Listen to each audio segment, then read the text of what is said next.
In order to prepare the population to measure up to the war, to the task of fighting corruption, we need a mindset change of the entire population. Right now, what happens if you go to hospital, you take your loved one to hospital and you don't find medicine? It's not because government did not put money for medicine. Government put money for medicine, and if it was not enough, we go to the development partners, they give us money for medicine, either in loans or grants. And government gives that money to someone to go and buy medicine. But that person does not buy the medicine. Instead, he builds his own mansion and buys himself a beautiful car. And when your loved one dies, this person who stole the money for the medicine comes to your house or to the hospital to commiserate with you and gives you 300,000 shillings to buy a coffin.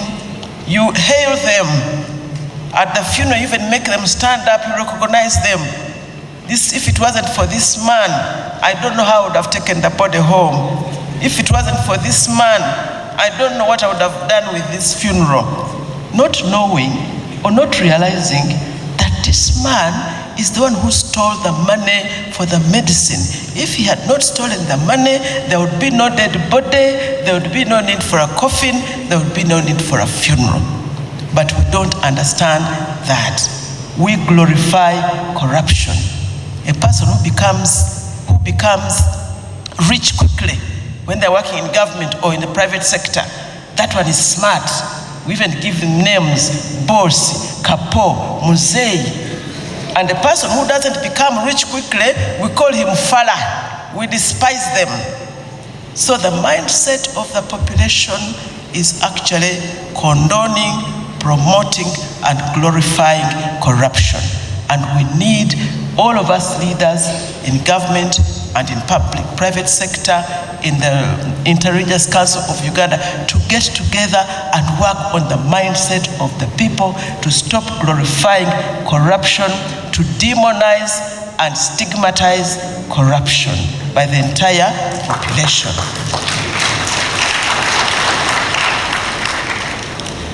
In another incident, Right Honorable Prime Minister, when we investigate corruption and get enough evidence and take people before court, the entire village will come out to demonstrate. Leave our person alone. Leave our son alone. Leave our daughter. If you don't do that, they ban the NRM t-shirts. No votes for NRM. Instead of saying, please put our son and daughter before a just case. That's what we should be fighting for. And when that person, Right Honorable Prime Minister, gets bail, bail is not acquittal. Bail, you are still on trial, you are a suspect, and me was taken to court. I am saying that I have evidence. But when the people go home, you find a feast. Ngoma, people drumming and dancing and hailing this and lifting him up. Our man has come back. He's on bail. He is accused of corruption. People are bringing evidence. So one of the biggest war that we need, Right Honorable Prime Minister, is a mindset change of the entire population of Uganda to stop glorifying corruption. Another strategy that we have, Right Honorable Prime Minister, is digitization and digitalization of our operations for improved efficiency. But we don't have the budget for this. We need to increase, like the young man, our chairman of National Council, our Youth Council said, we need to increase our partnerships and collaboration, both locally, regionally, and internationally. If we are to follow our stolen money by following assets acquired abroad, we must strengthen our partnerships in the region and internationally. Here locally, we've stepped up our domestic partnerships, and we're working of course, on the international partnerships, but we need a lot of support to be able to do this. Right Honorable Prime Minister, the anti-corruption agencies recently, in that meeting I talked about, we decided to set up an anti-corruption agency's joint task force to examine all facets of corruption in Uganda and to propose strategies to confront the vice. Finally, we wish to assure Ugandans that with this new approach of synergizing all the anti-corruption agencies' effort, plus preparing and well-equipping the population of Uganda with a mindset change and channels of communication to report corruption, we are sure, we are positive that we are facing the right direction in the war against corruption. All we need is adequate government support through the budgeting process and the legislative process. They buy property mainly in Uganda or abroad. And the best way to trace illicit wealth is by close monitoring of public officers' acquisition of assets. Indeed, this is a requirement under the Leadership Code Act, requiring public officers to declare their income, assets, and liabilities to the Inspector General of Government. Prior to 2022, the Leadership Code Act required about 25,000 leaders and public officers to declare their assets, income, and liabilities. The 2022 Leadership Code Amendment pushed the figure of public officers that are required to declare their income from 22,000 to 400,000 without the requisite increase in budget allocation. Right Honorable Prime Minister, a similar situation can be cited by each of the anti-corruption agencies that I'm representing here. It's like sending a policeman after a dangerous criminal without ammunition. In its wisdom, government set up all these agencies, and if they're fueled, they will run and they can bring home the trophy, but they need to be fueled. The prevalence of corruption is much bigger than we ordinarily envisaged, as I have just demonstrated.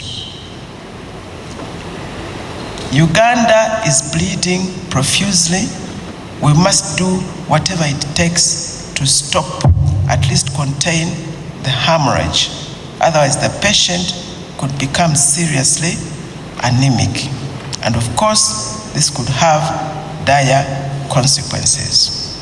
Right Honorable Prime Minister, this is the message that we ask you to take back to His Excellency the President and to Cabinet, that if we are to fight corruption, we must demonstrate the will by committing adequate resources that measure up to the job. All terribly under-resourced. If anti-corruption agencies are to stop even a small fraction of the hemorrhage of public resources, government must seriously consider adequately resourcing anti-corruption agencies and generally the war against corruption.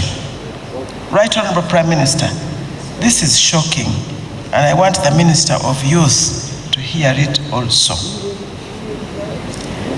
The collective budget of the Inspectorate of Government and the Office of the Auditor General, PPDA, DPP, Financial Intelligence Authority, the Directorate of Ethics and Integrity, and the Leadership Code Tribunal.